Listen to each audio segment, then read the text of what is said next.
All right, welcome to Greenlight Pod number 29. I'm back stateside. I've been gone for a little hiatus. We're going to talk about the combine. We're going to wait on the CBA. We're going to let this weekend pass and talk about it next week, I think. Yeah, it's a good time to get back into town. There's a lot to talk about going on in Indianapolis. And I'll keep you up to speed on my trip and what's going on with Waterboys.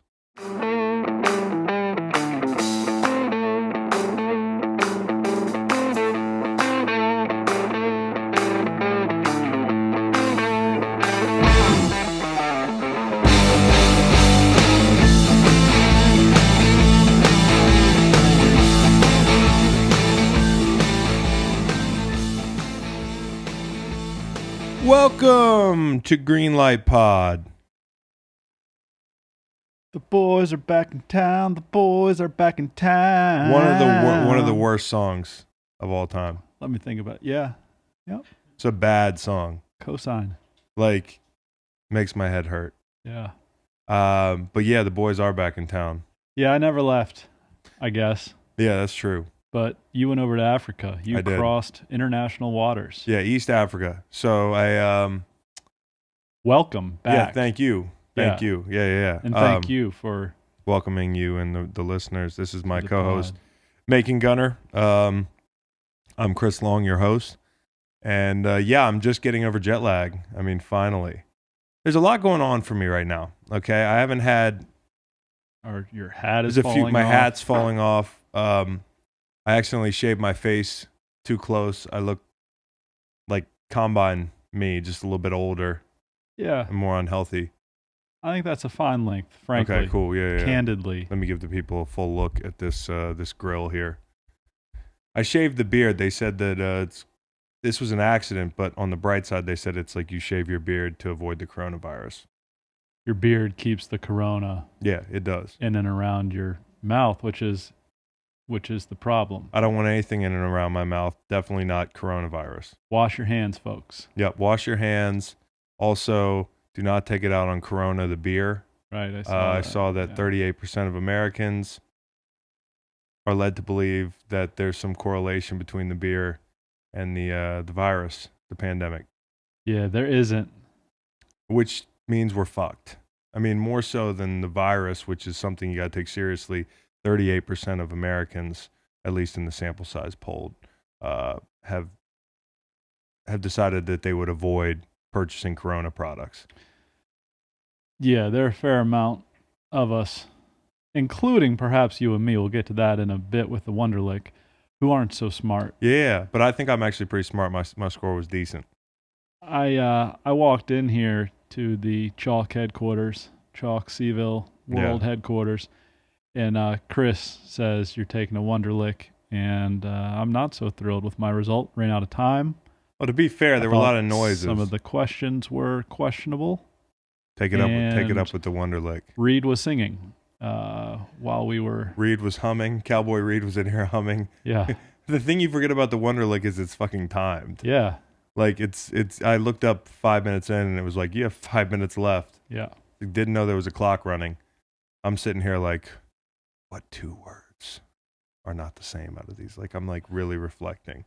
Yeah, and here 746 -3. Which number is next in this sequence? Like, you know you're what? Making this up, Wonderlic. I do not remember doing the Wonderlic at the combine. My memories of the combine are very faint because, of course, they wake you up early in the morning. You're under a lot of stress. Totally unnecessarily waking you up early in the morning. I saw the schedule this year, and they're in prime time now. But I mean, these guys are up at 6 a.m. I know it's to kind of imitate the stressors of a normal day in the NFL, pressure-packed situations, fatigue, and whatnot, but it just seems unnecessary. If you want to know what, I don't know. You're in there half asleep taking the Wonderlic. That's all I remember. And I think I've gone 28 out of 29 pods with my Go Juice, a little double shot of espresso. Oh, yeah, you don't have that. Did not have it today. Yeah, you don't have that. Which stunk. What did we want to get to here in the open? Well, number 29. Yeah, number 29. This is the 29th pod, so we're going to reveal our notable number 29 right about now. You want to start? Right about now. the Funk So Brother. Check it out now. I sure will. My number 29 is Eric Dickerson. As you can see there on the screen, with his goggles on, The curl.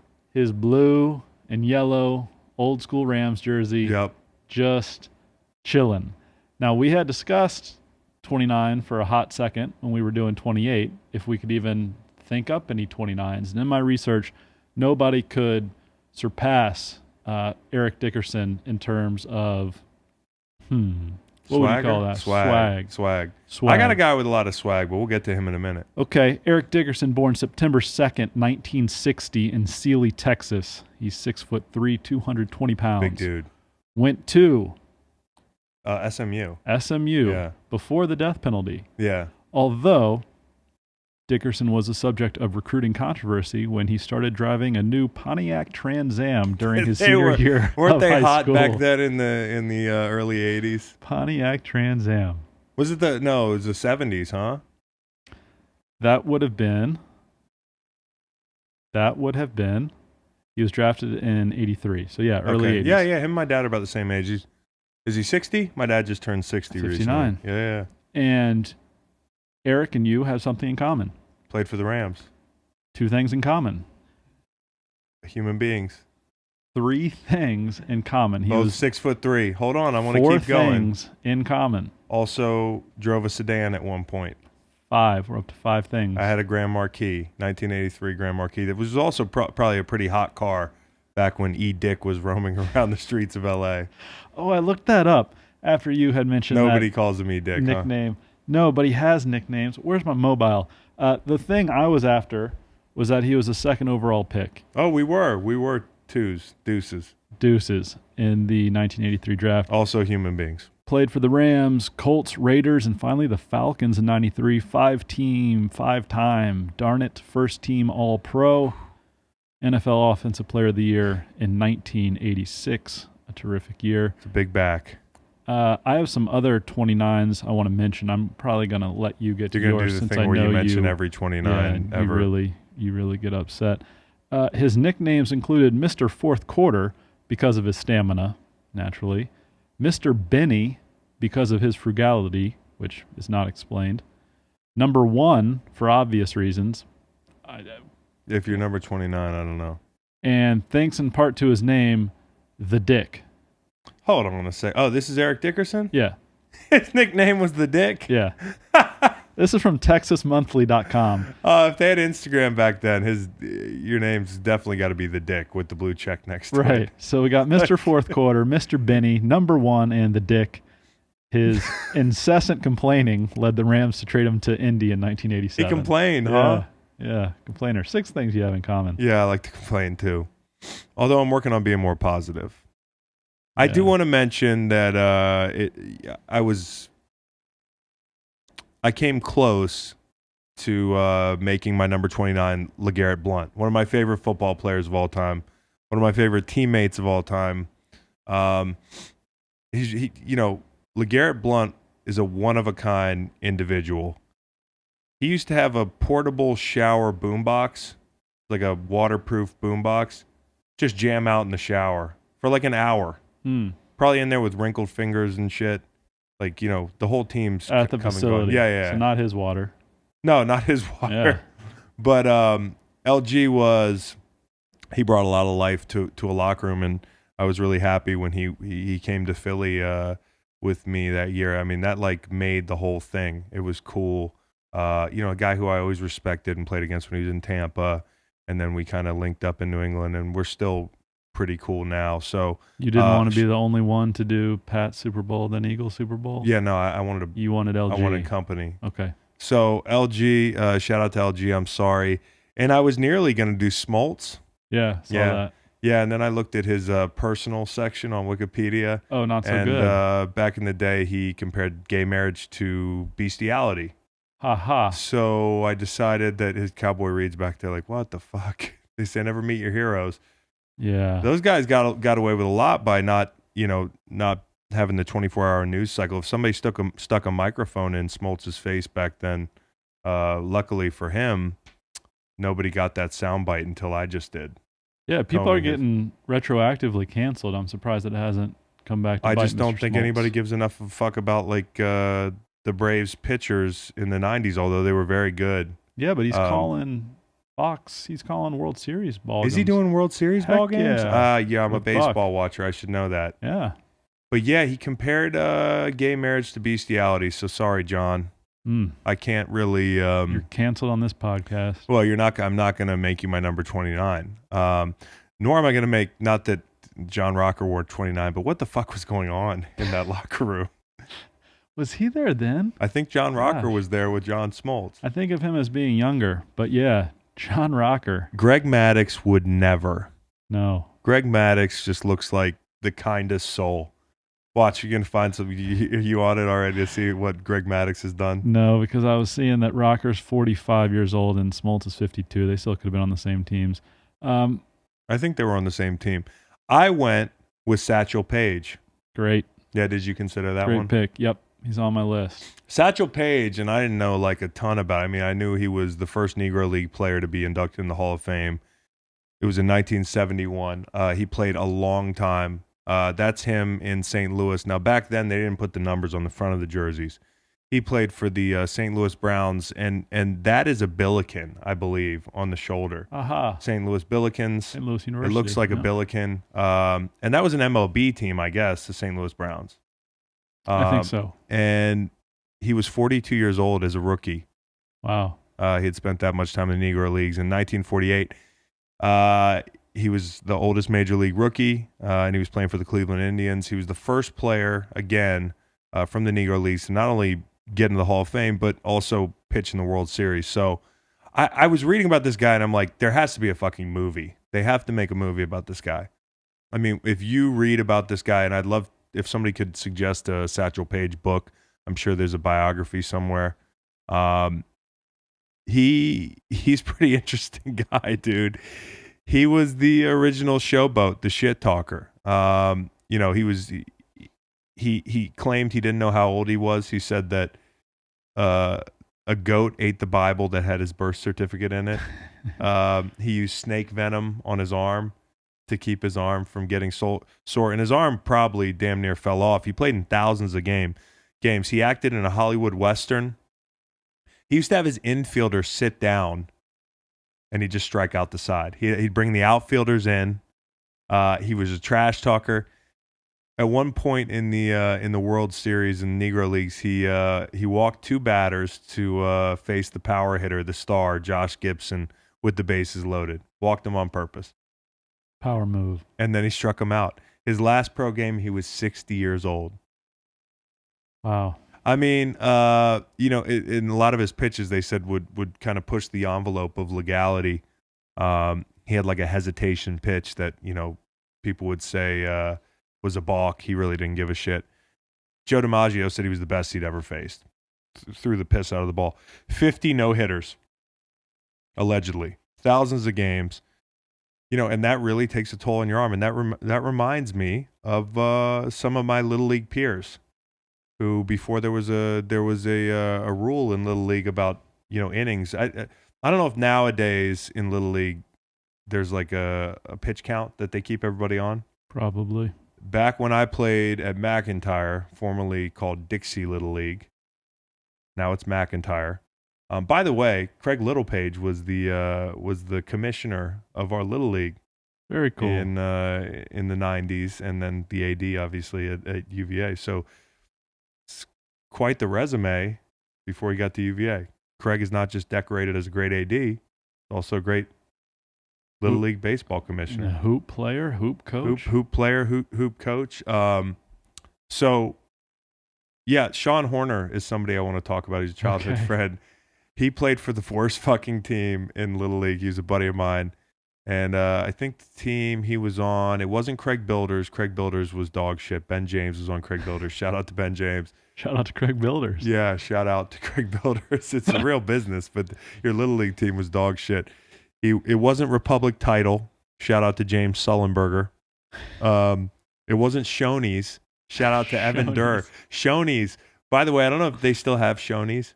Shoney's was the arch nemesis of the Elks. I was on the Elks Club We were black and yellow.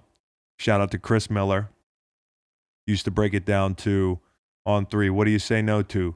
And we'd all say drugs. Wow. How'd that work out? Good. Really? Yeah, I mean, marijuana's not a drug. Cannabis isn't a drug. Oh. Yeah, I never got into the hard stuff. Okay. So, thank you, Chris. 3 Shoney's locations in Richmond, apparently. Still got Shoney's popping. Yep. Shoney's is what kind of cuisine? American. Just very American. Oh, they've updated that logo a little bit. Now I have a nice modern font. It used to just be, it screamed Old, 1994. Yep. And Shoney's was our nemesis. Now, Sean was on, I don't know, the team was so bad, I don't remember it, but he used to pitch every game. He pitched every single game. Like, they didn't have another pitcher. And I'll always remember when we went up to the 13-year-old tryouts, the fateful day, we were in the batting cage trying out, and he was pitching, and he was a stud. He went to throw the ball, and it just sailed. Oh, no. He grabbed his arm, cyst, blew up his whatever this bone is here. I shouldn't be asking you. Your Wonderlic's probably not that great, judging by your reaction earlier. Well, let's think about it. Humorous. That's what I was going to say. Yeah, I bet you were. I was. That's what the Wonderlic said, too. You ran out of time. So he blew up his humorous or whatever that bone, ulna, and he never pitched again. What might have been? He could have been the next, I don't know. Satchel Paige? Could have been the next Satchel Paige, little white Satchel Paige. I don't like how you said cyst because I have a paralabral cyst going on, as you know, in my shoulder right now. That was insensitive. I'm sorry. And when I first heard cyst, I was like, oh, okay, cool. I'm good. Because as we all know, a cyst is a little something. Yeah. Well, luckily you're not a little league pitcher because that could blow up on you and never pitch again. So shout out to Sean Horner. Do not Google image cyst. I thought I was just getting a definition and I was on the images. Let me see. I'm gonna do it. I'll just show it to you. No, what the fuck is that? They're a bunch of cysts. Oh, I thought that's not that bad. There's no private parts there. They're just cysts. It's just like like protrusions in the skin. Yeah, gross. I thought you were like, it was like some sort of pornography you didn't want to see. Nah. By that reaction. You wouldn't do well. You don't like blood, do you? Not really. Injuries? I'm okay, but okay? Not really. Yeah. You want to talk broken bones and stuff? I don't like that. Yeah, you don't like that stuff. Mm-mm. You had any injuries before this labrum? Yeah. I got crooked fingers from Speaking of that, we're going to measure your hand later to make sure you're not a Joe Burrow. I don't know if I care for that because I have small hands. I have small hands and I have short arms. Okay. So you're basically a T-Rex. Yes. In Ralph Lauren. Because when I was last at the doctor, I might have been wearing shoes, okay? Yeah. But 6'4.5". But I have small hands. You are taller than me. I'll admit that Thank on you. this pod. Thank finally. you. Finally. Short arms, long legs. Yeah. Big feet. It's a mishmash of extremities over here. Like a regular Frankenstein. Corporate Frankenstein. T-Rex. I think you're right with T-Rex. T-Rex. You know where I get my height? Where? Like here. Yeah. Not even like before the calf. Under the calf to my ankle is abnormally long. My lovely girlfriend Kate pointed that out about a year ago. Oh yeah? Yeah. At the beach. She's like, what's going on with the ankle to the calf thing? It's like another. She just realized that? Yeah. You're like the Slender Man. I've actually always wondered where the height, because of the torso. Nah. Yeah, no. You're more of like a giraffe. My neck is long? No, I'm thinking about animals with just kind of spindly long legs. Yeah. I got a long torso, by the way, okay. Which is not great for your 40 time.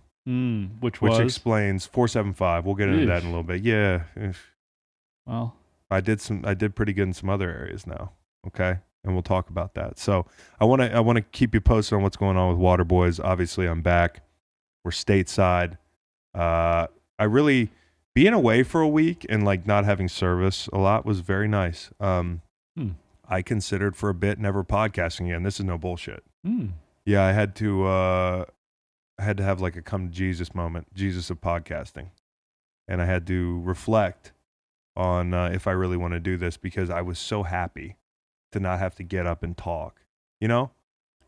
So you would just do nothing? Yeah, I thought about like be in all types of different things. You know, like when you retire, it's one of those things. It's like when you're a kid and they say, what do you want to be when you grow up? Like now I have an opportunity to be what I want to be when I grow up. I could be anything. I could try to go be a fireman. Ooh, dangerous. My lovely wife wouldn't like that. You're married. Yeah. And her name is? Meg. Yeah. Yeah. Meg. Can I recommend Mailman for a variety of reasons? Mailman would be dope. Talk to me about Mailman. You get your steps in. Yeah. Solitude. Mm-hmm. You can listen to whatever you like. A lot of pods. podcasts. They listen to a ton of podcasts. Yeah. And you have a very clear goal, objective. Yeah. And you literally deliver for people. That's what I would be. I used to want to be a river guide. You can drive on the right, the right. Yeah, the wheels that's cool. on the right side. That's cool. Yeah, that's cool. Yeah, I used to want to be a river guide, but my lovely wife wouldn't like that. Probably me being gone for weeks on end. New River Gorge. You never know. What was her reaction when you returned home from East Africa? Was she excited? She was happy to see me. Oh, cool. Or at least she acted like she was excited to see me. The kids, they legitimately were excited to see me. So I missed my kids a lot. I did not miss podcasting. I'm not even gonna lie. And like on a day like today, I woke up and I was like, I don't really want to podcast. Like, dang, you should have shared that with me. I know, but we're doing good. Yeah, now we're doing good. Yep. Hey. Yeah. Nice. Look at us, Paul Rudd. Yep. .gif. Right. Yeah. Yeah, no, I woke up this morning and I was like, fuck, dude, I got to get up and talk about the combine. Like that's all anybody's talking about. Yeah. I just feel like sometimes when you have to talk 1 time a week, 2 times a week, it can be a little exhausting. 3 times a week, like in the fall. You're preaching to the choir, bro. Yeah, I know. But hey. But you're good at this, dude. Thank you. Yeah. Hey, episode 28. Yeah. I enjoyed. You liked it. Yeah. Yeah. For like the first time. You didn't like the first 27? Yeah. 28, I think a groove was found. I'm still waiting to find that groove. I hacked it. I listened on 1.5 speed. Oh, yeah. It was entertaining. Well, I'm trying to bring more energy. And one of the reasons I think I'm a little bit sharper right now is I haven't really gotten shitty, so to speak, this entire February. Yeah. Yeah, I haven't had a bender night. I had probably a total of 3 drinks. This entire month, I feel remarkable. Yeah. So I got to fix that tomorrow night. Duke, on a leap, Virginia. On a leap day night. Duke and Virginia at Jones Arena. Yep. Big one. But before we get to that, yeah, I am back from Tanzania. I saw some amazing animals. We were on safari. I brought some players over to do the safari. I think I've talked about this. Whitney Merciless, Greg Bell, Chris Draff, William Hayes, Ben Garland. I don't think Miles Garrett, and then a bunch of guys and girls came over, veterans, NFL players, to do the climb. Actually, right now as we speak, and this it's so comfortable in this studio. Okay, right now that Conquering Killy group is at 15,000 feet. They're sleeping. It's an 8-hour difference. We're recording right now, full disclosure, at 3 p.m. on a Friday. Yep. This will air tomorrow morning. If you're listening, it'll be Saturday morning. These guys and girls are at 15,000 feet. It's probably below freezing. They have been on the mountain 4 or 5 days. They have to wake up in 2 hours. They're essentially taking a nap, and then they're going to make up another 4,500 feet to 19,500 in summit, which is going to take 8.5 hours in the darkness to get to the top of Kilimanjaro. And then they've got to climb down, which is going to take another 12 hours. Roughly what percentage of a crew turns back, does not summit? 2/3 Gen Pop. Now, our group, military veterans, NFL players, and we do have a couple of special donors. A lot of people ask me, they're like, it's funny in my comments, and I love everybody that supports Waterboys. So you get a lot of like, I'd love to go on the next trip. I'm like, those plane tickets cost a lot of money. Yeah. Like, and if you want to do a well, if you want to donate a well, if you donate a well, I'll make room for you on the next trip. Yeah. Wells are $45,000. Yeah. Now we do have a couple donors, but our rate of success is closer to like 8 out of 10. And I just talked to Nicole. Shout out to Nicole Woody, who runs my foundation. She's over there right now. She says everybody is up there right now. So knock on wood, nobody's turned around. Now this is where it gets hard. Good luck, fellas, Yeah, good luck, ladies. guys. If you're guys and girls, if you're listening to Greenlight Pod on the side of the mountain. Right. To be fair, tonight here in Charlottesville, it's going to be 28 degrees. So Yeah, it's not so like it's we're not on all easy street. sunshine and rainbows for us. Yeah, I Yep. mean, it was snowing outside? Here or there. I missed it? I missed it too. You got to be fucking kidding me. I love snow. Me too. Snow is... Oh, 10 out of 10? Yeah, maybe 11. I don't know why. You don't like it when 100. Don't go off the scale. Okay. I'm just saying that snow is awesome. You and know a lot what I of heard people the other give... day? What? 1 to 10, and somebody said 0. Not on the scale. No. Yeah, I agree. That was wrong. But I love snow. I hope it snows later. We saw a bunch of lions. I saw so many lions that I am desensitized to lions. Like, not even... They're like seeing a deer on the side of the road to me. Also, I am over those animals. I learned a lot about lions that I didn't want to learn on this trip. That the males, when they find a new female, they kill all the babies. Oh, wow. What do you mean when they find a new female? Like when they're trying to push up on a female lion at the Club Serengeti. So not a monogamous deal there with lions? I don't think lions are wait until marriage, if you know what I mean. Right. But if one male lion has reproduced with a female lion, he's moving on. I don't know his moral code comprehensively. I just know that he kills the babies. And that's a non-starter for me. Where's the baby father lion? He's off doing whatever, or he pieced out. But like, you know, to kill off the next of kin of any other lions, the lion will murk the babies indiscriminately. So for me, I'm kind of a hyena guy right now. I mean, like, hyenas always get a bad rap in film. And lions are always made to be. And by the way, I have a big lion tattoo on my back. I'm going to get that bad boy covered up now. Wow. Yeah. So lions are trending down. William Hayes was on the and by the way, we did a pod with William Hayes. I'll tease that real quick.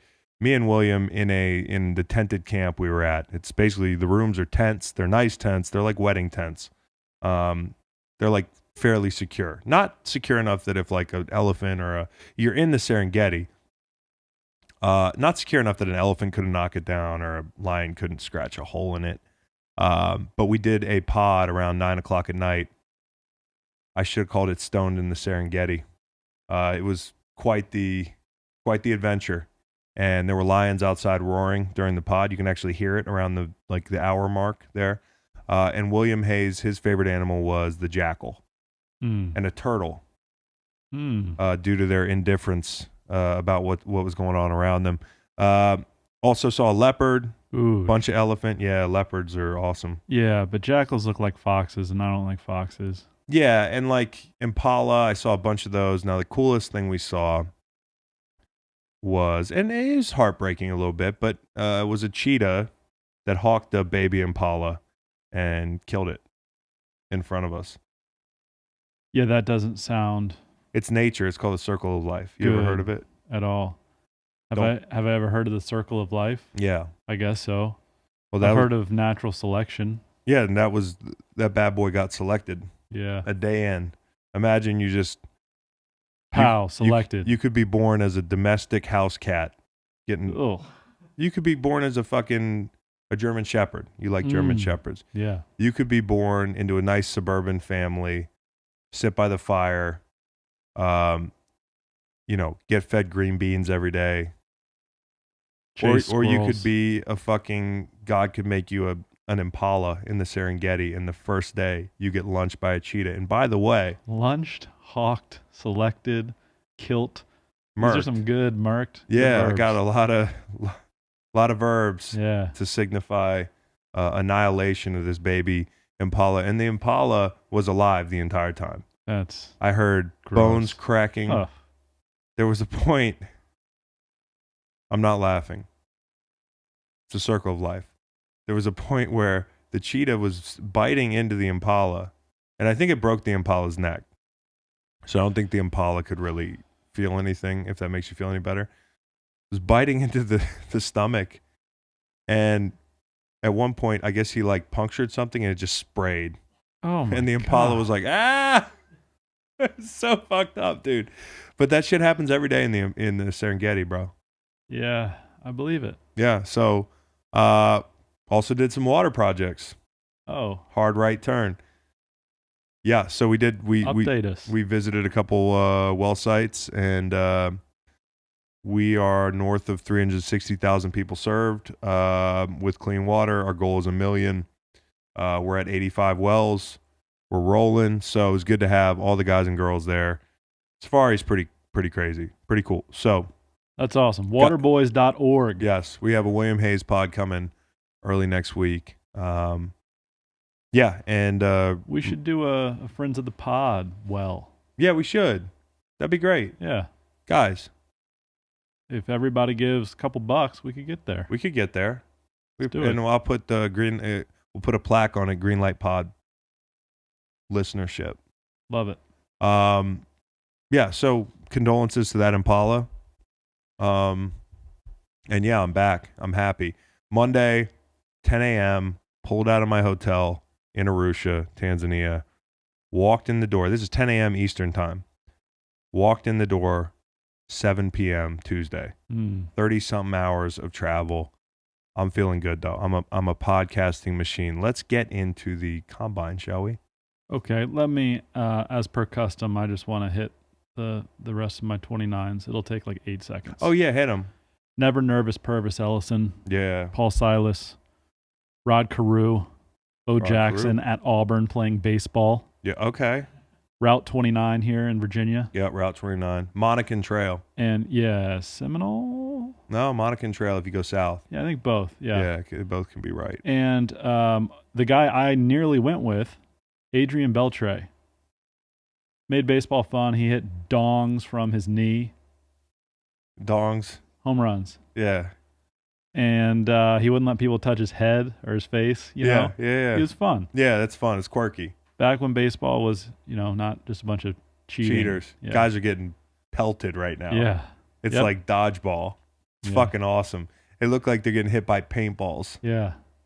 I don't It's give gonna a be shit. an interesting year. I mean, listen, I met I told you I partied one night with Keuchel and younger smaller guy Bregman. Smaller guy. Bregman's so cool, dude. That's why I was so let down. I saw Bregman get hit the other day, and Bregman's at the very least an acquaintance. Shouldn't these guys save it for the pitchers for the regular season? I think we're just setting the tone. Okay. Bregman got hit, and his face was like, "What the fuck? It's spring training." Yeah. I mean, like, this is going to be a long year. So, combine going on right now. Who gives a shit about baseball? Also, gambling's going good. I walked right in the door this week, and I hit 2 nights consecutively, as you know, 5-team money line parlays.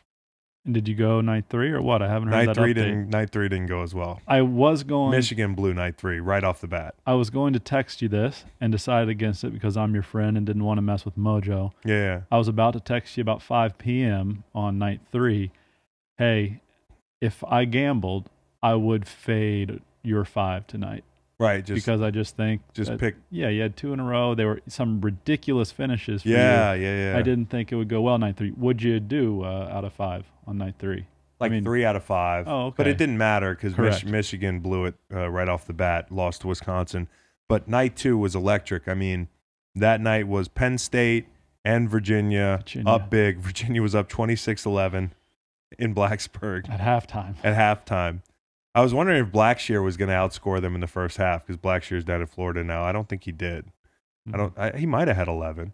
My guy Moms Diakite outscored him in the first half. Oh, wow. 13-11. Yeah, he did. But then the Who's. And then Kihei with interesting. the dagger. Yep. I mean, it was one of the most iconic UVA shots in the past few years. Yeah, it's up there. And on the heels of Walden Tensai, Woldy, because I'm not saying his name repeatedly the next few years. Yeah, Wolde Tensai, and only one more year. One more year. Okay, good. So Woldy knocked down that shot against UNC. I would say Kihei's was even sweeter. Yeah, I'll go with Tom's Yeah. only because the Who's were down 1 at that point. Yeah, Kihei's was tied. Yeah, it took stones. I mean, it really did to knock that shot down. Hey, nice to be able to talk about both. There is some controversy inside the Virginia basketball family. Wolda Tinsai has been Thomas this entire year to date. He shared before the Tech game that he actually prefers Tomas. And yet, asked afterwards, all of his teammates said, nah, he's Thomas, he's Tom.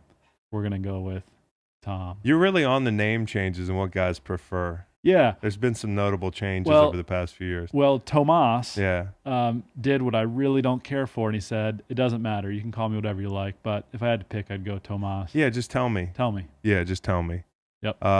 Who else did you mention that was preferring a different pronunciation these days in the sports world? Oh, yeah. It was a coach, Nagy. If you go on the internet, it's Nagy, and Nagy. Come on, man. Pick one. Okay, so yeah, I needed Penn State to pull out the win. They won on a buzzer beater, and they also blew a big lead. UVA won on essentially a buzzer beater. It was like a second left. Can you call that a buzzer beater? No. Can you call Notre Dame's a buzzer beater? Because I had Notre Dame as well. They scored with 0.1 seconds left. So a game winner. Right. They had three game winners out of 5 It's plays. an actual stat that's kept. So literally you cannot call it a buzzer beater. Which is cheap. I think that's very cheap. Because if you score with, is there a game winner stat? Ooh, yeah. Okay. Yeah. Because those shots are great shots. And then the Notre Dame shot was essentially, it was akin to the shot that beat Purdue last year, Diakite's shot. It was a catch, kind of, holding the ball high, release. And that was the 5th leg of my 5-team moneyline parlay. And I needed all that to happen. So right off the plane, your boy starts making money, back to business. And we've got Duke, UVA, number 7 Duke, traveling to John Paul Jones Arena to get this L tomorrow night. Oof. I don't give a shit. Let's hope. Duke, wildly talented, who's now, fairly comfortably in the tournament.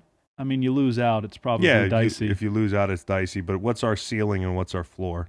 Well, if you win out, you win the ACC tournament, and you're probably looking at like a 4.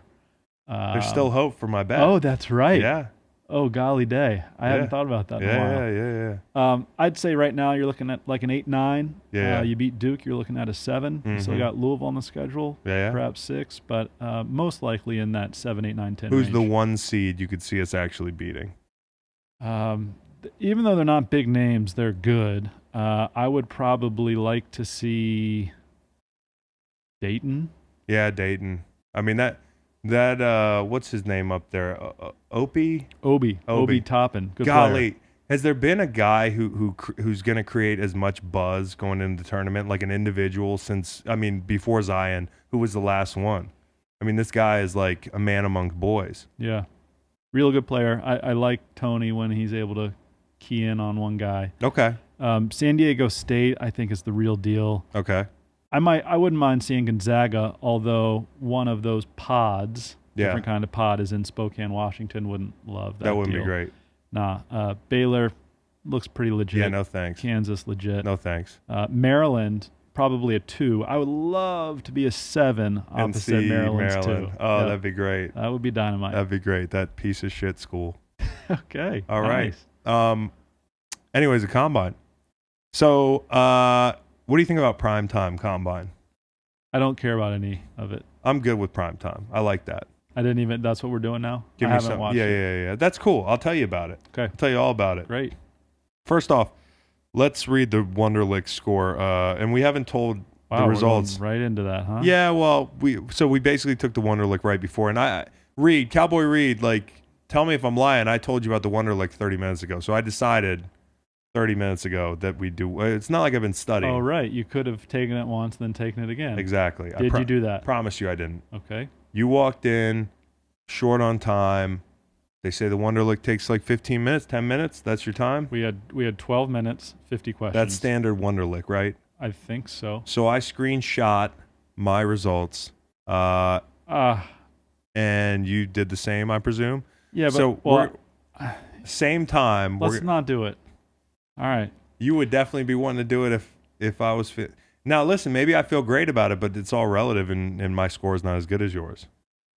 I don't know. Maybe you're disappointed by excellence. And maybe you scored better, and I'll never live it down. Yeah, you probably wouldn't. But also, I'm kind of a smart cookie. No, you are. Not like in some ways, but in some ways, yes. Well, Wonderlic, yeah, most etc. ways, Yeah. Yeah, you're a smart guy. Okay. And yes, to be clear, I feel like I did poorly. Okay. I was rushed. I ran out of time. The questions were stupid. I didn't feel great either. Okay. Okay, so I'm going to go 1, 2, 3, and you're going to say how many you got right out of 50. Out of 50. Okay. Uh-huh. Ready? Yeah. Oh, Ryan, Wait. Ryan Russillo's FaceTiming. You're saying go? Ryan Russillo's FaceTiming. Okay. Well, he's the most important man. And hey, live. This Hey, is we're live. on a fucking pod, dude. Oh, he's hiking. He's in like Pikes Peak or something. Yeah, there's snow. He's got like snowshoes and shit. Can we call you after the pod? Yeah. Are you safe? Yeah. Yep. All right, you ready? Yeah. Are you saying go after 1, 2, 3? Yeah, I'm gonna say 1, 2, 3, and then I'm gonna say my number. It's kind of like rock, paper, scissors. Okay. So let's just Rock, say, paper, scissors, shoot. We're gonna say shoot at the same time, essentially. Okay. Are you gonna say your number quickly, or kind of are you gonna drag quickly? it out? I'm gonna say it quickly. All right. 1, 2. Whoa! Is that the cadence? Yeah. Just go 1, 2, 3, bang. Okay. Okay. 1, 2, 3, 36. 42. Oh, you beat me! By a lot. Nice. Yeah. Okay. So, I mean, you're a highly educated man. I wanted to get 50 out of 50. Yeah, well, that's your problem. 36 would do me just fine at the combine. No doubt. The average score apparently is 25. Yeah, well, the average score, I was 72%. Average score is 51.26. Okay. And that's of people with college degrees, I feel like. Yeah. And the NFL, I mean, we've got some smart dudes in the NFL, but I don't think our average is 25. Yeah. I don't know. I'll go on the machine here just so we That's can with no be practice. We just Ernst and Young here, accounting services, just so you can see. Yeah, So 42. yeah, you can see this too. Hold on. Yeah, I would like to verify. I can oh no, is my eyesight? Wow. Okay, yeah. Well, for that reason, you probably wouldn't get it in the NFL. Your eyesight's going. Well, yeah, actually it's not, but I just so we it's just not as good as I thought. raw dogged that Wonderlic. Yeah. Hey, I think we can both do better, We can both do better. but it was tough. It was tough. It was really tough. So we did the Wonderlic. Let's measure your hands real quick, right? With Joe Burrow on the brain this week, I'm going to let you measure it. Why? Because I'm in my chair. Here you go. So we have a Macon Gunner hand measurement. I'll be the witness here. It's the dirtiest That tape is measure dirty. I've ever. That's talk to Cowboy Reed. I don't know what he's doing with that tape measure.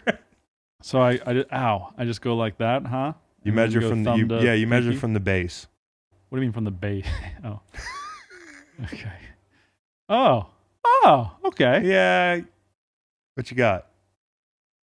Well, you can verify. I think I'm Joe Burrowing this at 9 inches. Wow. Yeah. You wanna? Yeah. I'll You make wanna sure hold that it up? I'll make sure that we're right here. Now Joe Burrow. I thought I would No. because that's my problem. That's my football problem. I can't. grip the pill. Yeah. Yeah. Let's see. Yeah, you might even be north of 9 inches. Come on. You got bigger hands than Joe Burrow Hooty hoo! Then how can he throw the ball and I can't? because he's a fucking athlete. Oh. Now, Torn I'm not labrum. saying, now, Jordan Love's hands was like 11. Yeah, that's big. crazy. Mine's 10. I think it was 10 from the combine. Yep, 10. A fucking tan. What size shoe? 14. Okay. So anyways, I'm just going to come out and say it. If you got small hands, I'm not going to say it. No, it probably looks real. It's flattering looking in your hand. No. You know what I mean? So you got that going for you. Anyways, the combine, Joe Burrow, 9-inch hands. Okay. I'm not concerned about it. Are you? I haven't done enough research. I'm sure there are examples of small-handed good QBs. Yep. Do you have those on here? Tom Brady was like 9 and some change. Well, 9 and some change. Yeah, but not a lot of change. Tom's was just over 9. Pat Mahomes is just over 9. So yeah, I mean, hand size is that. And listen, Joe Burrow, who's not working out at the combine, he claims, part of it is he hasn't had as much time to work out as the rest of the guys. Part of it, I think most of it, is that he has the least to gain doing this shit. He's going one.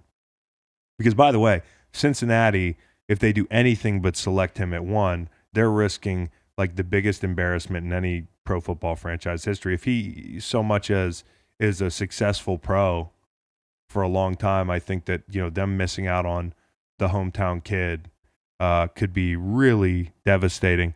Not to mention, I think he's the guy. Now, if Tua was healthy, if there was no hip thing, I think you have a conversation there. Yeah. Well, yeah. Feels like there are a whole lot of misses in the first round on quarterbacks, but I hear you. You got to take that shot. You have to. Listen, what made me feel as good, and the comps, ironically for him and Tua, it's people talk about Tom Brady with Joe, and I do get that. The one thing Joe does very well is he moves in the pocket really well. I mean, he's an athlete. He's probably a better athlete than Tom. He's definitely a better athlete than Tom. But he moves in the pocket similarly in that he bides time. His eyes are downfield. It's like he's swiveling. His hips are he's just athletically on point to move and throw on the run. There's throwing on the run and then there's throwing on the move. They're like two different things. And he does both of those pretty well. The one thing he doesn't do is he doesn't really have a big arm. And, you look at him and you say the junior tape's not great, but also he was a transfer. So, Colin Cowherd ironically said he's not a great prospect. He's just a great story. That was one of the takes this week. And I also remember Colin Cowherd not remembering when he was interviewing Urban Meyer that Joe Burrow was ever at Ohio State. Right. If you ever saw that. I did. So, listen, I think if you're worried about his arm strength, that's one thing. He improved on a lot of throws from junior to senior year by just working. I think getting the system down, some of the throws outside the hashes he's not going to be great at necessarily. It's going to be more timing, but he improved. He got his legs into it, his hips into it, and you can tell he was a different player. It wasn't just the boy genius effect there at LSU. I think, if I'm picking one, I'm taking him. Jordan Palmer, who's been working him out, talked about him a lot. And I thought he was pretty open about it if you were watching the combine, which you weren't. But, he said, well, what does he have to work on? He has to work on, under center stuff. Everything they did at LSU was empty. It's 5 out in the route. So, he's got to work on 6 and 7 man protections, got to work on play action pass. These are things, if you hear Kurt Warner during the combine talking about it, he's talking about, a lot of the reason you want to see these guys taking snaps under center who have, and is timing. It's a different game. It's more anticipatory. The 5-man stuff is cool because in some ways you have to work on a lot. You have to be really sharp pre-snap. You have to motion guys out, etc. But you have to work on the under center stuff. And I know that the game's going more shotgun, more spread it out, but you still need to be able to do that sort of thing in most offenses. So, the flip side of that is he's been really good against the blitz because teams will blitz you if you're gonna do that empty shit, and that's gonna help him. The pre-snap stuff is good, but Kevin Falk, who's on their staff and played with Brady, when they asked him, who does he remind you of? He goes, that's Tom Brady, and that's a nice endorsement. But I'm not worried about the fumbling. The kid grew up in, he had 4 fumbles, I think, senior year. Kid grew up in Ohio. It's cold, and then played down in the heat in the SEC. And they say when you got small hands, and you could corroborate. I was about to make a little baby hand joke, and you jumped in front of me there. So I'm sorry. Okay, go ahead. Take my strong hand. Yeah, I don't even know that reference. So it's from a movie. I think it's like Scary Movie or something.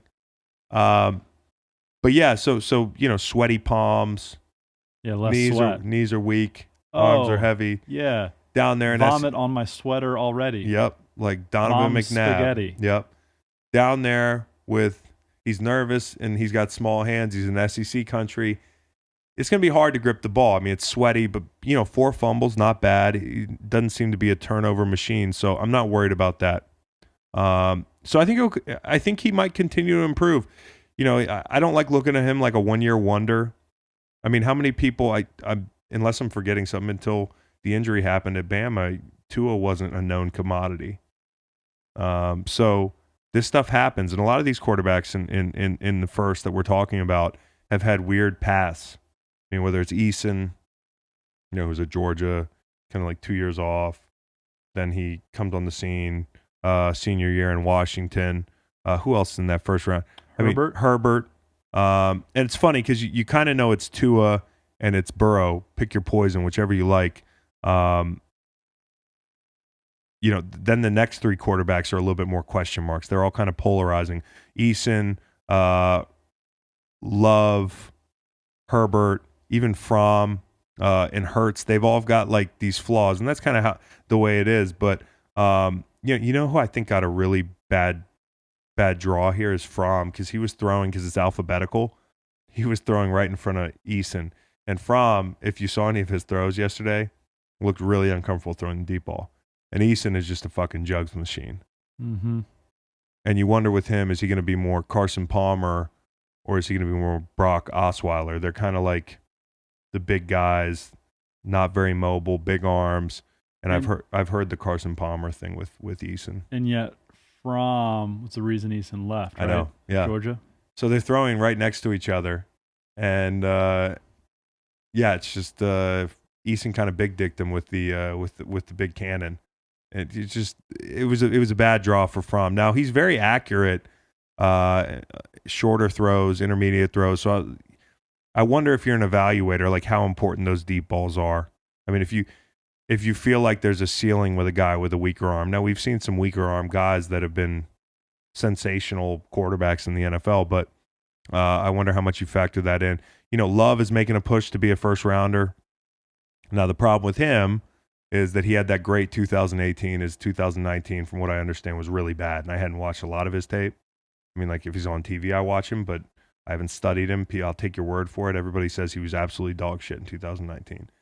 But he's a guy who could rise. Herbert, listen, if Tua's hip's not right, is somebody in the top 5 going to reach for Herbert? Yep. 6'6". Say no more. This dude throws the piss out of the ball. But we knew he'd throw the piss out of the ball on air. I mean, that was kind of, he's got a big arm. That's just kind of. Actually, I didn't know the ball had any piss. Yeah, there's piss in there. And then you've got this kid at Washington State, Gordon, Anthony Gordon. Yeah. Could he be like the next little Gardner Minshew? Like a lot of people talking about Gordon say, he hasn't played football a long time. He was a baseball player for a really long time. You don't know what you're getting. There's not a lot of tape on him. But he threw the ball like 700 times at Wazoo. So it's like, it's a ton of throws. It's not a big sample size, but it's a ton of throws.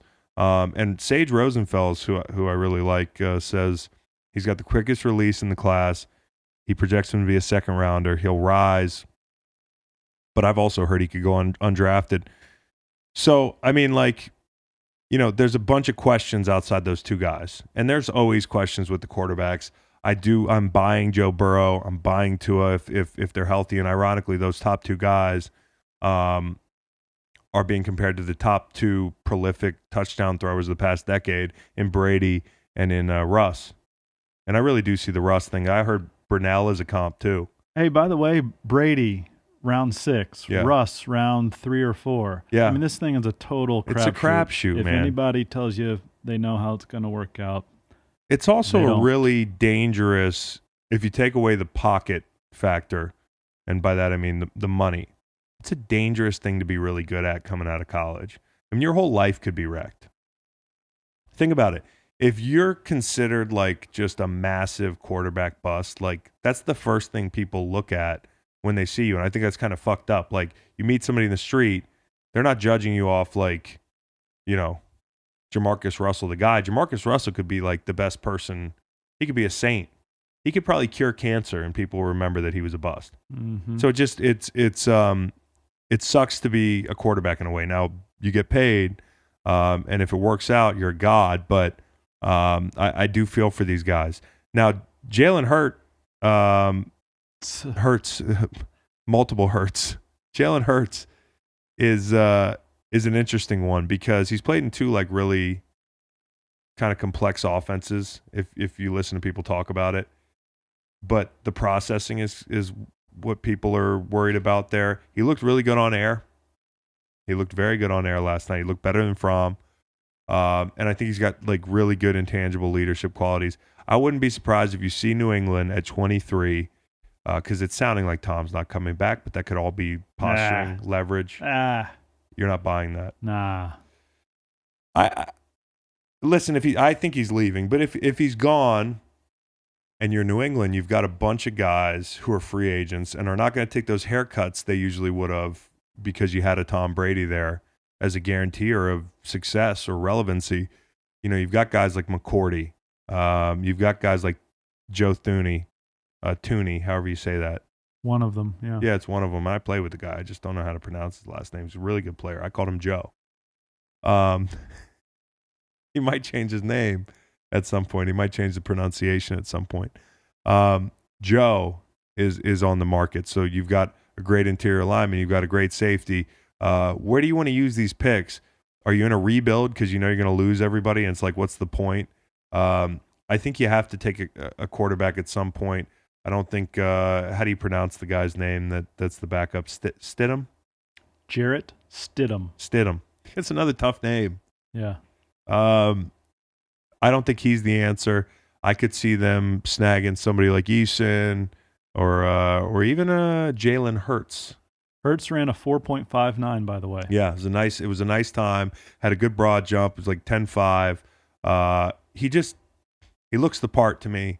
Now the processing is one thing. I'm gonna say nah. You don't like him? No. Yeah. Zero analysis. Yeah, you're just like, yeah. Nah. Now, I'm looking at these of all these guys that are kind of in that I'm not sure about it class. I mean, I don't know. We won't put Herbert in there. These guys that could conceivably fall out of the first round. Love is intriguing because when I look at a quarterback, I look at the ceiling. And college coaching is good, but if you can get him in the right system with the right coaches, I mean, imagine him with Frank Reich. Imagine Herbert with Frank Reich. You're going to get the best out of this guy, and the best was 2018, and it was pretty damn good. He looked like a first half of the first round guy. You got something against Gary Anderson? Gary Anderson, head coach of the Utah State Aggies? No. Okay. I look at quarterbacks and I look at their ceilings. I mean, there's very few quarterbacks who are going to be good in any system, in any situation. We talk about this. I always use the Nick Foles discussion. Nick Foles, legendary quarterback in Philly, one of the best. 10.63 inch hands. That makes sense. How do you mean? It's just he's got big hands. Got you. He had his floor was very low in St. Louis. It was a bad system. Jacksonville got benched. Bad system. Bad team. Record setter with Chip Kelly. Super Bowl MVP with Frank Reich and Dougie P. So I look at the ceiling, and for me, an intriguing prospect would be Love there. So Herbert ran well, 4.65. I think he could end up in Indy. And if Tua's hip doesn't check out, he could be in the top 5. I don't know. Somebody's going to fall for that big son of a bitch.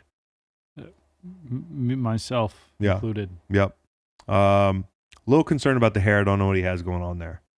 It's good flow, right? It's good flow, but I don't know sure what he's doing. Yeah, I'm not sure what he's doing. I know exactly what the fuck Joe Burrow's doing. Ooh, well, sort of. Andy Dufresne, and that's questionable, I think. He got that fresh haircut. The guy from Hawaii cut his hair too. Meanwhile, I rolled up to the combine with a bowl cut. That was like what was cool in 2008, along with baggy suits. We'll get to that around the draft. Also, I saw Kelly Bryant on TV for the first time, unless you're watching Mizzou. Blast from the past. Yeah. Impressive looking guy. So, that was kind of the quarterback, landscape. You've got the wide receiver, CeeDee Lamb, who's everybody's darling right now. Learned that his nickname has been DVD. Didn't know people were still doing DVDs. Obsolete? No, I don't. Yeah, he's not obsolete. I don't understand why his nickname is DVD. he compared himself to DeAndre Hopkins. I could buy that. When you're talking about a guy that caught balls from 3 really good quarterbacks, I think 2 Heisman winners and a runner-up in Murray, Mayfield, and who else did he catch a ball from? I know. Just take your time. I wouldn't rush something like this. You wouldn't rush something like this? No. I'll get back to it. 3 800-yard seasons, 3 different quarterbacks, and one of them, my brain is fried. He was last year's guy. Last year's guy at Oklahoma? No, 2 years. What the fuck? You're in a bit of a pretzel here. Yeah. Who have you named? I've named Murray, Mayfield. And that guy we've said a lot over the last 3 minutes. Jalen Hurts. There you go. Jesus. Nailed it. Yeah, it's the jet lag. Knew you'd get there. I'd get there. CeeDee Lamb ran well, looked awesome catching the ball, looked great running routes. Ruggs ran like a 4.28. You probably heard about that. Yeah, love Ruggs. What kind of rugs? Like area rugs? Yeah. Sisal rugs? Yeah, Sizel's good. Yeah. Feel good when you step on a Sisal rug. Yeah. Runners? I love runners. Yes. Nice runner in the hallway. Yeah. Where are you on Stair Runner? Love stair runners. Yes. Got a really nice stair runner at the house. Yeah. So Ruggs ran a 4.28. Yeah. And when you were looking at the list of guys who run, in that upper echelon historically in the combine, Big Cat tweeted something about it. He was like, I don't know if that's a good thing. The names on that list, they didn't go on to have like very good careers in the NFL. Also, there's a guy from Southern Miss that ran a 4.35. And in Group 2, they had 2 wide receivers under a 4.3. I don't know if I'm reading this right. And 7 between 4.3 and 4.4. It's like, holy shit. And the sleepers I'm looking at, the kid from Liberty. Oh, yeah. Gandy Golden. Yeah. He's very good. Very good. And they were singing his praises about his route running, obviously his size, his athleticism. Seems like a good kid. Well, that's the thing. If everybody's going to be so fast, differentiate yourself. Otherwise, be a good route runner. Do something. Be physical. Hands. Yep. Catching the ball would be advisable. Joe Reed had a really good day. Yep. Virginia's own. Yep. A lot of good numbers there. The three working out a bit at running back, I was told as well. He can do it all. Ty Montgomery. And that's a way that he can differentiate himself.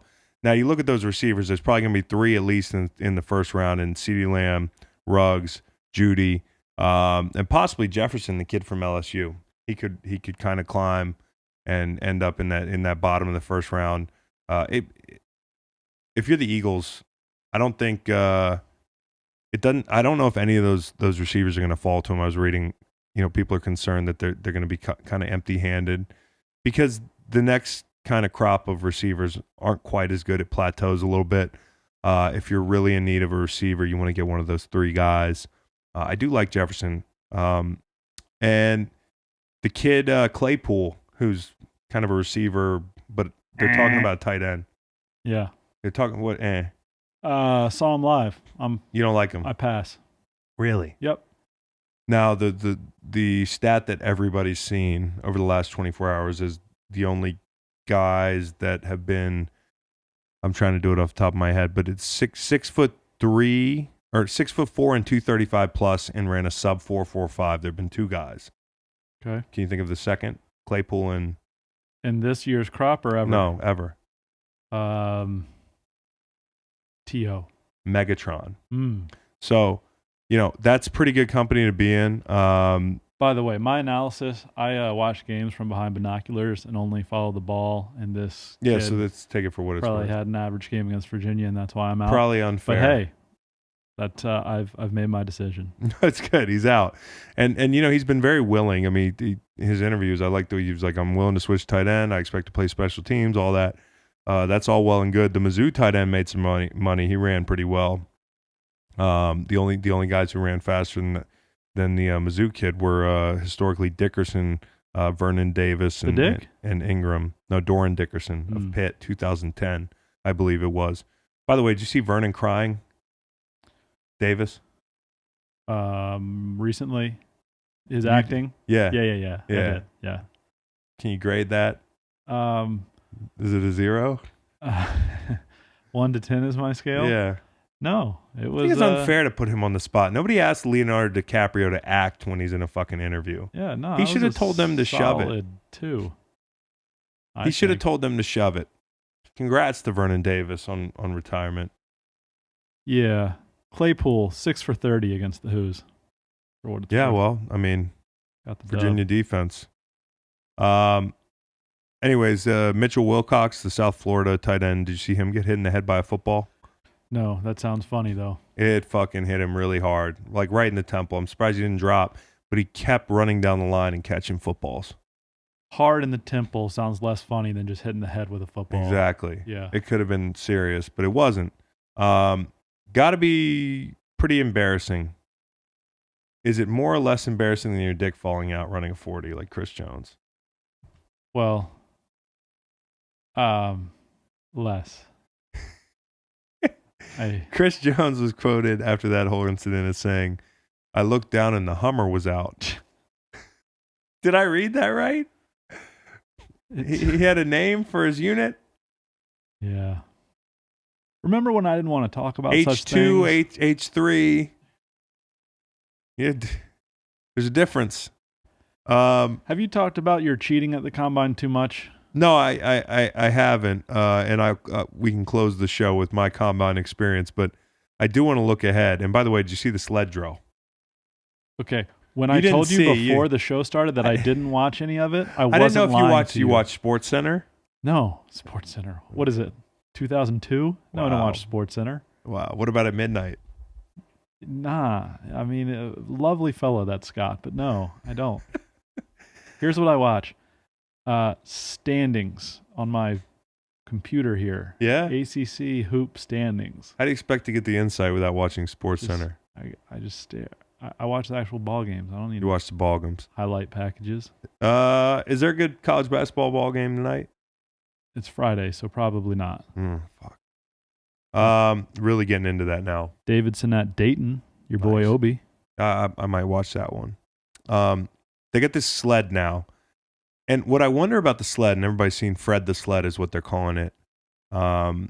It's a really tricky sled. They had it on NFL fields. It's counterintuitive because you think about a sled, you see people driving a sled, they want to pick it up, but it's for your hips, so you want to drive it straight forward without lifting. And guys look super awkward doing it. And I kind of wondered, were they working on it? Was this made available, this information to folks going into the combine? Were kids practicing on this sled? Because they didn't look very good doing it. And by the way, Mike Vrabel, I thought it was kind of telling. I don't want to. He was being interviewed as they were doing Fred the Sled, and they were asking about, Tannehill and Derrick Henry.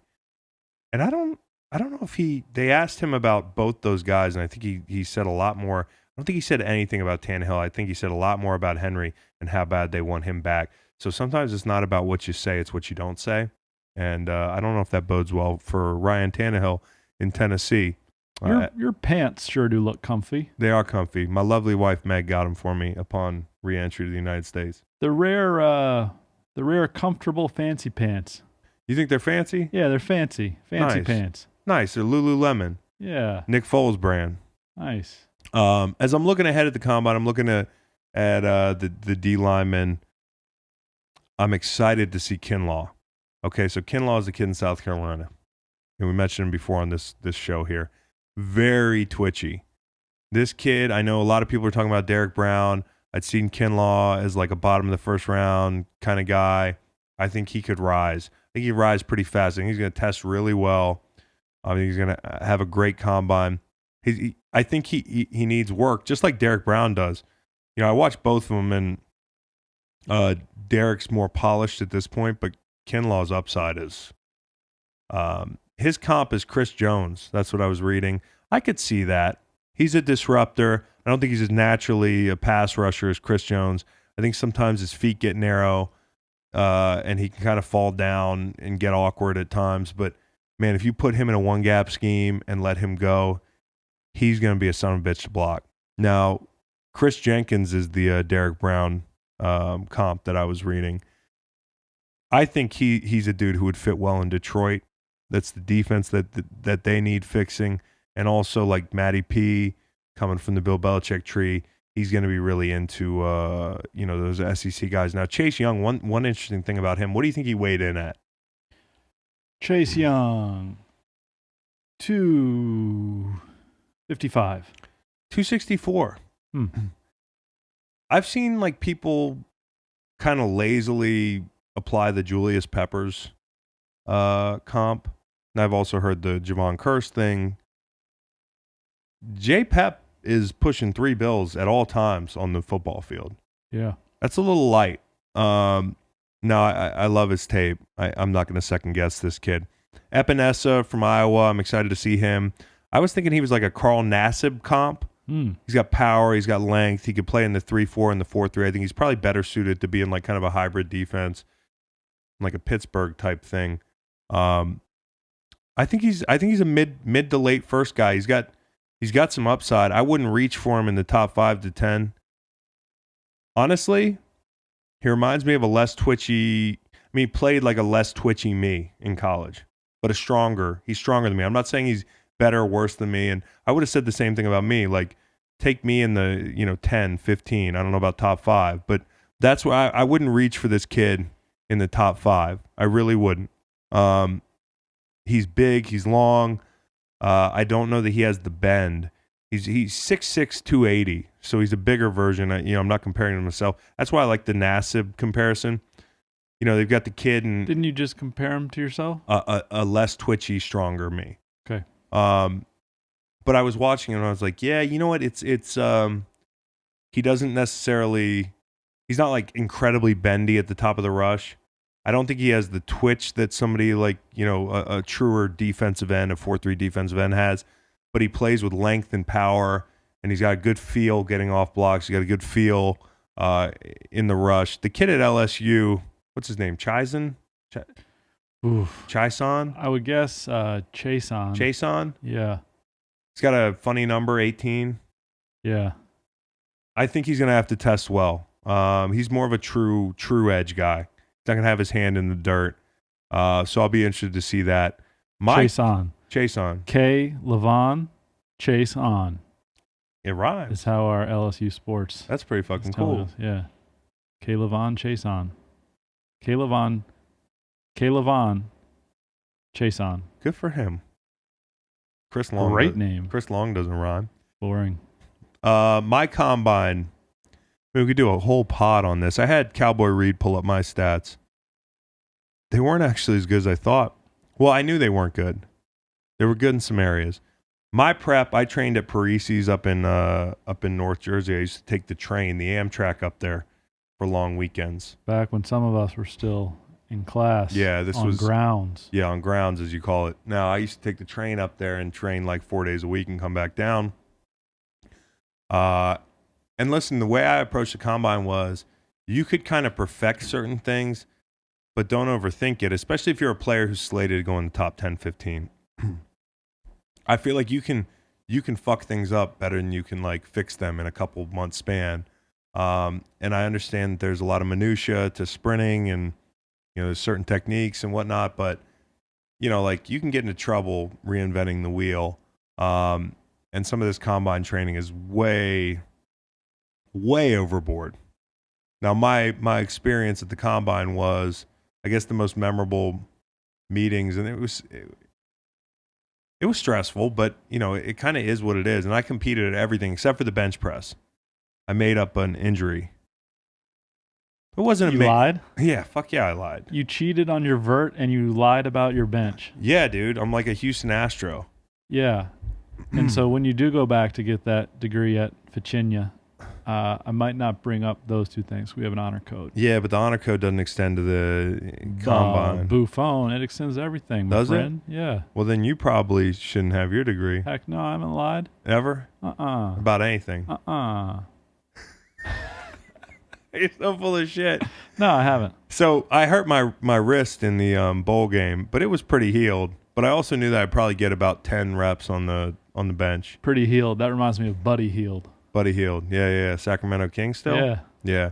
Shout out to Kyle Guy. Thank you. Sacramento Kings farm system. just dropped like 40 the other He night. drops 40 like every night. Speaking of shout-outs, Corey, John, and DeMarco, 2 men in a truck. Really, 3 men in a truck if you think about it. Listeners of the pod. Really? Yeah. Had some things moved while you were in East Africa. Yeah. And The guys that helped you, what'd you have moved? things. Oh, good. Yeah. So the movers walk in and they say, hey, you're the guy from the pod.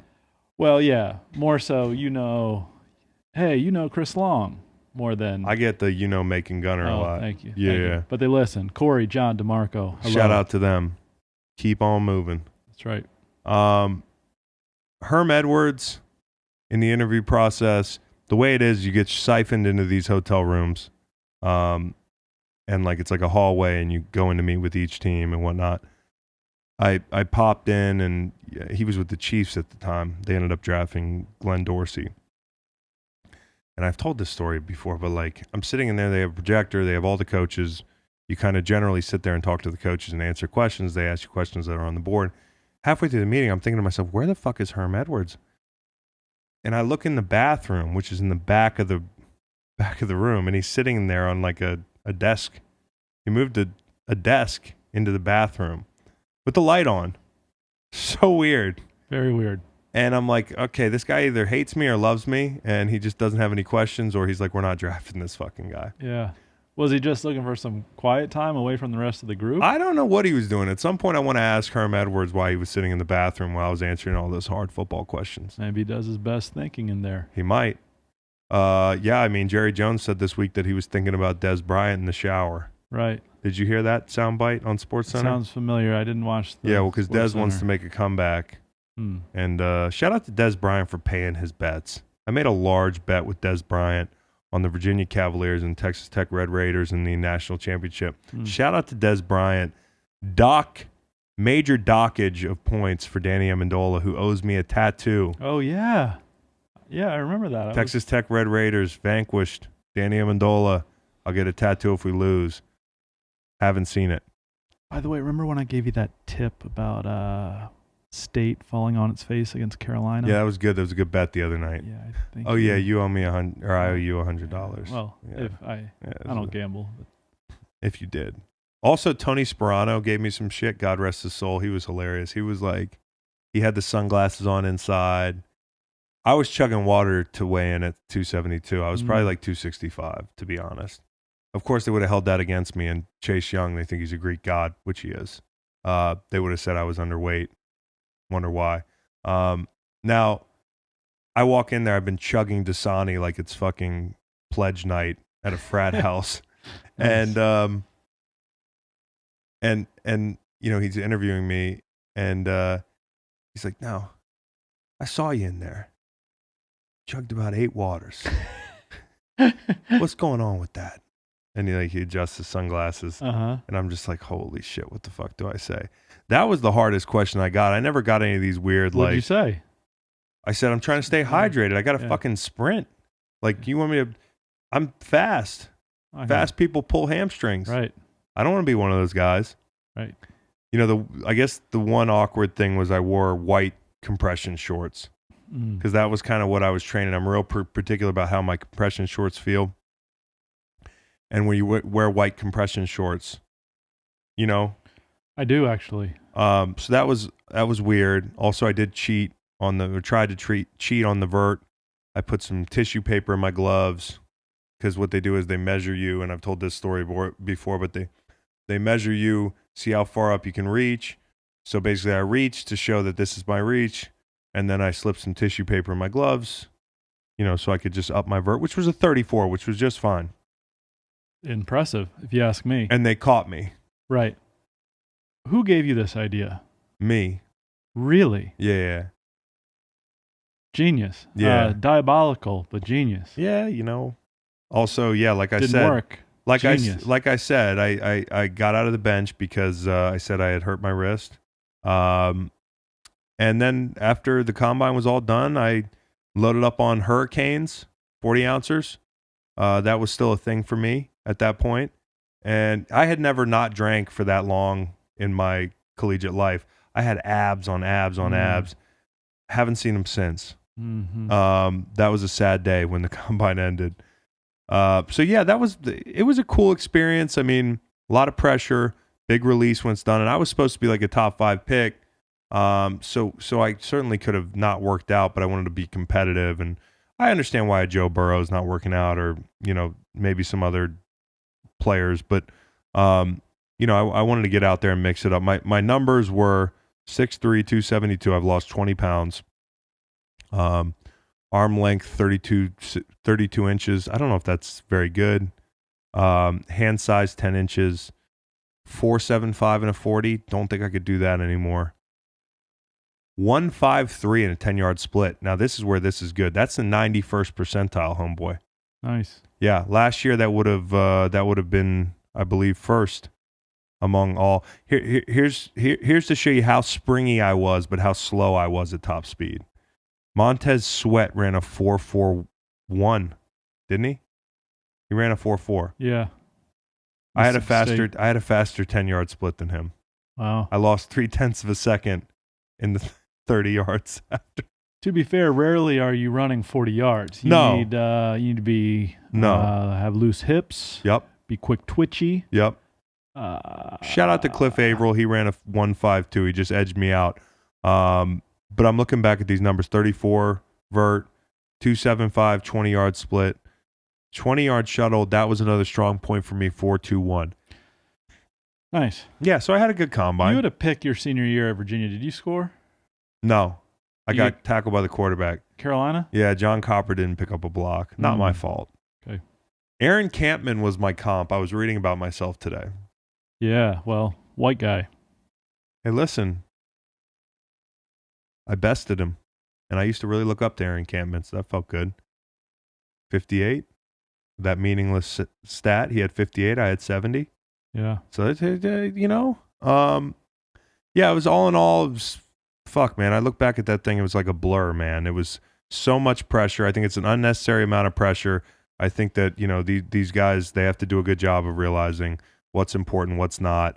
I was like, and I had Cowboy Reed print this out real quick to close this thing. As you watch these quarterbacks throw, and I watched them last night, I know you didn't, it doesn't fucking matter, okay? NFL's Bucky Brooks on Ryan Mallett. It was his performance during the throwing drills that thrust him into the conversation as a potential franchise QB. He threw the ball with zip, velocity, and his accuracy stood out. Yeah. Here's some words on Blaine Gabbert. If he throws the ball well at his pro day, he could join the conversation as the number 1 pick. And obviously he was a high pick. Gil Brandt on Gabbert. He couldn't have done better had he borrowed Drew Brees' right arm. Drew Brees, big old hands, by the way. Big hands. Jake Locker. With Jake Locker showing signs of becoming a more complete pocket passer, he is starting to create a buzz about being a potential first-round pick. These are all after that on-field. And by the way, they had to throw fades last night. They all struggled throwing those fades. That's a new thing. And here's a Bortles quote. Bortles didn't disappoint with the spotlight on him, displaying his smooth setup and release and tossing darts down the field. Bortles' accuracy and footwork on his 3-step drops were excellent, showing very good rhythm, timing, and precision to rip it with very good target placement. And then lastly, my good friend Mike Mayock, who I love. And this shit is hard. I'm not shitting on people that were giving good reviews, but it's an inexact science, and it means nothing to watch guys running around in underwear, throwing in underwear. There are certain things that you can take some value from, but I don't think across the board the combine's the end all be all. Jake Locker's a special athlete. That's a really talented kid who has a first round potential, but who has struggled in the pocket. A lot of people are writing him off, and I'm not. This is what guys say after the combine. It's a crapshoot, as we said. I think the only thing we know for sure is Joe Burrow goes 1. Watch my tape. Watch whose tape? That's just something people say. Oh, yeah. Watch the tape. But we'll be back early next week with another Green Light pod. 30. Yeah, 30. Get back to some good numbers. Todd Gurley. I mean, 2, 6, 7, 8, 9. It's a little rough out there. Yeah, you're right. But I'm sure we'll be talking about the combine. We'll be talking about the CBA, whatever comes out of that. And I might even drop another pod over the weekend. I watched a bunch of movies on my trip. Oh, y'all. Jojo Rabbit. Is that the one? You probably wouldn't like it. Phenomenal film. Great film. I'll be reviewing Irishman. Terrific film. Okay. Jojo Rabbit. Okay. Irishman, Harriet, Lighthouse. Holy shit, that's weird. I watched a couple documentaries. George Harrison documentary, the Johnny Cash and Richard Nixon documentary. I watched a bunch of stuff. I might just rant about all this stuff and drop a pod this weekend. I finished up The Americans. If anybody wants to go on the internet, talk to me about The Americans, be happy to talk back with you about The Americans. At Macon Gunner. That's right. Good luck spelling it. Hey, and y'all take care. Take care and of go yourselves. Go Who's. Go Who's. Have a great weekend. Shock the world. Well, it wouldn't be that shocking. Duke lost to fucking Wake Forest the other night in double overtime. How do you get blown out in double overtime? 113. And Virginia is the defending national champion, so it won't be that bad. Yeah, it's not going to be a shock. All right, y'all take care.